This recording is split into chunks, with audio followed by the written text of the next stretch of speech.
Δημοτικού. Μαθαίνουμε το «ο».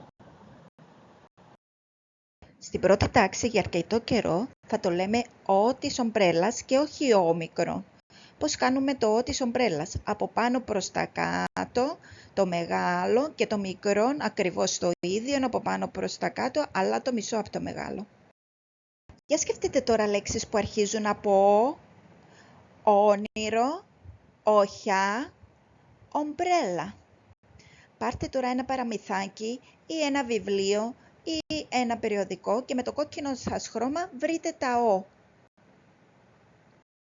Στο διαδίκτυο, όταν γράψετε φύλλα εργασίας για «ο», για πρώτη τάξη, θα σας εμφανίσει πάρα πολλά φύλλα εργασίας. Μπορείτε να τυπώσετε λίγα φύλλα στα παιδιά για να κάνουν εξάσκηση το «ο» της ομπρέλας.